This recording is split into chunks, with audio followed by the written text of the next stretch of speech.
A certain Daniel Cormier is going to be involved in Matt Riddle versus Seth Rollins in the Fight Pit match. The Fight Pit, which I believe can only be won by submission or knockout. Errol, tell us, how did that news come to you? Gosh. If I can break the fourth wall just a little bit, Please do. DC is one of my close friends. We the first time we ever met was in 2009, and one of the first things we talked about was our love of pro wrestling. In fact, we reenacted, along with his friend King Mohammed Lawal, we reenacted the finish of WrestleMania 6. You can see that online. It was a very clunky and not so smooth affair, but it was a great time. And ever since then, we've remained very close friends, and we talk about wrestling all the time. And he has talked about, he's flirted with WWE in the past. Nothing has come to fruition.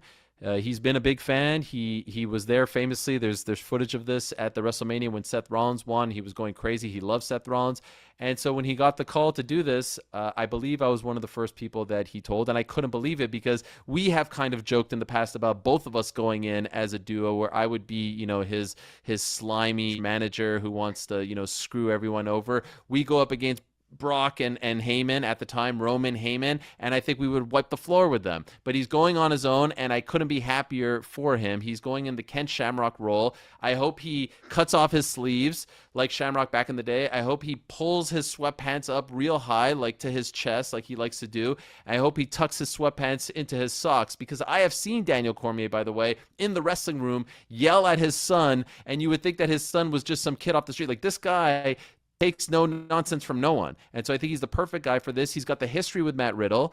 Matt Riddle, a former UFC fighter, so there's a brotherhood there. It's a fraternity. Matt Riddle, by the way, 2 wins over John Jones in high school, DC's biggest rival. So perhaps he's jealous of that. We'll find out. Matt Riddle, by the way, bitter rivals with Dana White, who's DC's best bud. So whose side is DC on? And then you have Seth Rollins on the other side of the coin. We know he's a huge fan of Seth Rollins. He was on camera going nuts when he cashed in back in the day at Santa Clara when he won the belt for the first time. So there's a lot going on there. He's got a lot of allegiances. He's got a lot of affiliations. It's a fight pit match. You got a 2-time, 2-division heavyweight champion, a light heavyweight champion, a 2-time Olympian of wrestling back in the day, 2004 and 2008. I mean, one of the toughest human beings on the planet.